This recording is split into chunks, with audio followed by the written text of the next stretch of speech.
मी 2633 दिवस पक्षाचा अध्यक्ष आहे. माझे सगळे सहकारी गेले तरी शरद पवार यांच्यासोबत एकनिष्ठ राहण्याचा निर्णय घेतला. 7 वर्ष एकही सुट्टी न घेता आपण पक्षासाठी काम केले. बायकोलाही तसे सांगितले. 2 खासदार असलेला भाजपा मोठा होऊ शकतो तर 10 आमदार असलेला आपला पक्ष का मोठा होऊ शकत नाही असा सवाल करत जयंत पाटील यांनी आपलं मनोगत मांडले. शरद पवार गटाचे प्रदेशाध्यक्ष जयंत पाटील यांनी राजीनामा दिल्याची चर्चा राजकीय वर्तुळात होती, परंतु यावर आता शिक्कामोर्तब झाले. राष्ट्रवादी काँग्रेस शरद पवार गटाच्या मुंबईतील राज्य कार्यकारिणीच्या बैठकीत शशिकांत शिंदे यांची नवे प्रदेशाध्यक्ष म्हणून घोषणा करण्यात आली. अनिल देशमुख यांनी नव्या प्रदेशाध्यक्ष पदासाठी शशिकांत शिंदे यांच्या नावाचा प्रस्ताव ठेवला. हा प्रस्ताव एकमताने संगमत करण्यात आला. त्यानंतर शरद पवार यांनी शशिकांत शिंदे यांच्या नावाची नवे प्रदेशाध्यक्ष म्हणून घोषणा केली. यावेळी जयंत पाटील यांनी आपल्या कार्यकाळाबाबत विचार मांडले.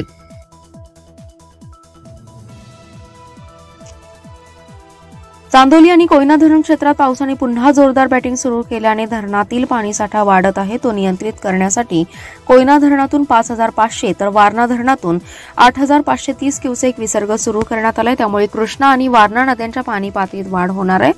धरणातील विसर्ग वाढवण्यात आल्याने नदीकाठच्या गावांना सतर्कतेचा इशारा देण्यात आलाय. दरम्यान जिल्ह्यातही दिवसभर पाऊस सुरूच राहिलाय. धरण क्षेत्रात पुन्हा पावसाने जोरदार सुरुवात केली आहे. त्यामुळे धरणातील पाण्याचा साठा वाढतोय.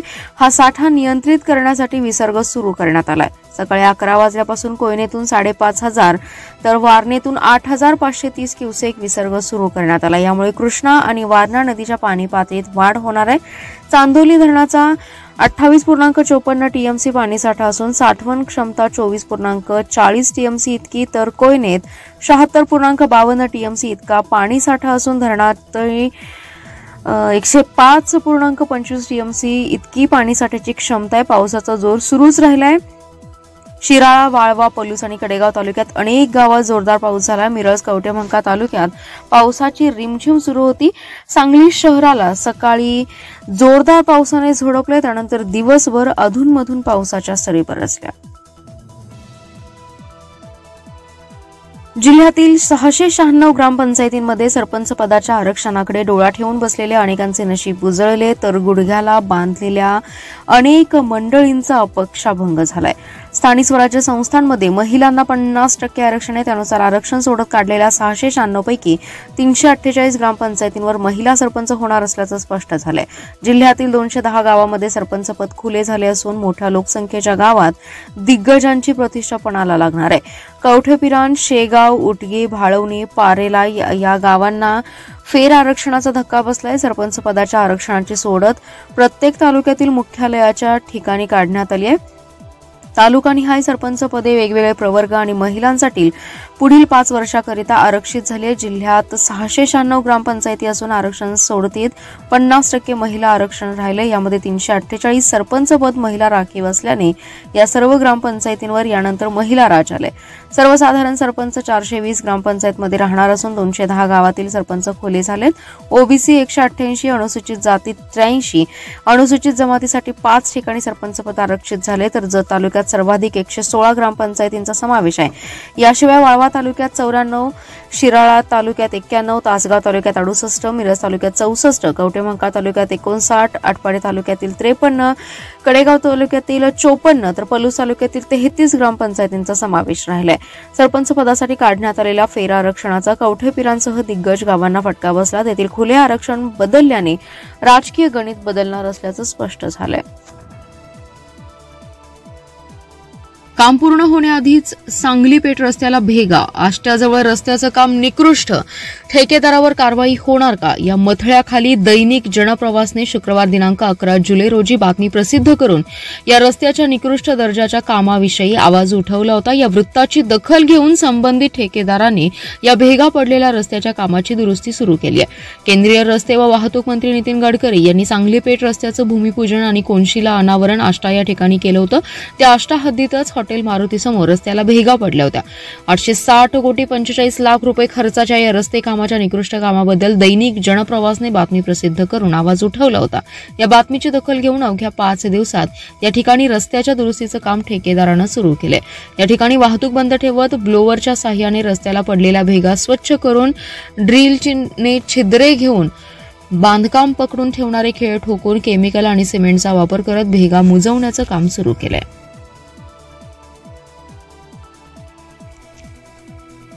शक्तीपीठ महामार्गाला जिल्ह्यातील काही गावांमध्ये कमालीचा विरोध पाहायला मिळतोय। तासगाव तालुक्यातील वज्रचौंडे गावातील शक्तीपीठ महामार्गाची मोजणी आज बंद पाडली। यावेळी पोलीस आणि शेतकऱ्यांच्या मध्ये वादावादी झाली। शेवटी पोलिसांनी माघार घेत मोजणी थांबवली। गावातील 100% शेतकऱ्यांनी आमची मोजणी करायची नाही असं ठामपणे सांगितलं। कोणत्याही परिस्थितीत सांगली जिल्ह्यात मोजणी होऊ देणार नाही असं महेश कराडे यांनी सांगितलं। त्यावेळी जमीन आमच्या हक्काची नाही, कुणाच्या बापाची, रद्द करा, शक्तीपीठ रद्द करा, शेतकऱ्यांना उद्ध्वस्त करणाऱ्या महायुती सरकारचे करायचे काय, खाली मुंडी वर पाय अशा घोषणांनी परिसर दणाणून सोडण्यात आला।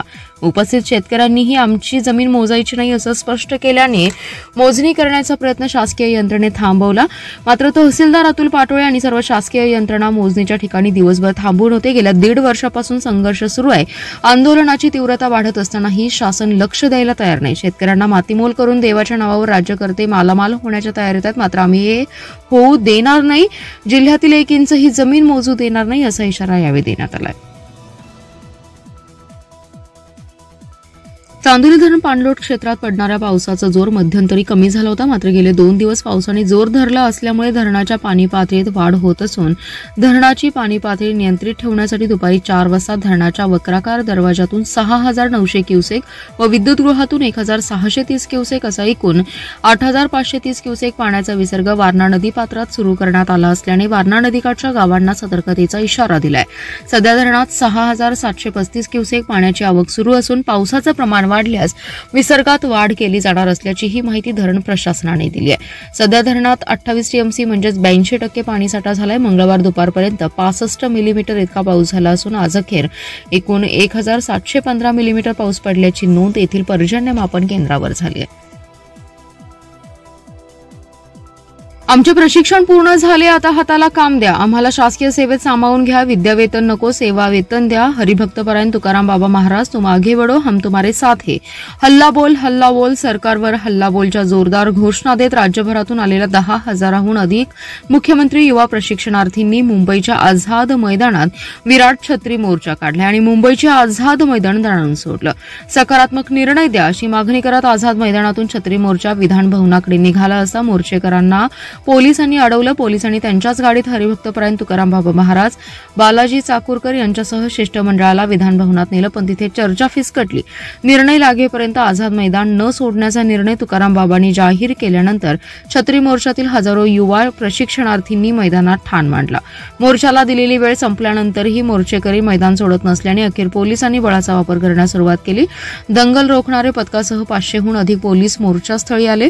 मोर्चातील महिला प्रशिक्षणार्थींची संख्या जास्त असल्याने महिला पोलीस अधिकारी आणि महिला पोलीस मोर्चास्थळी होते।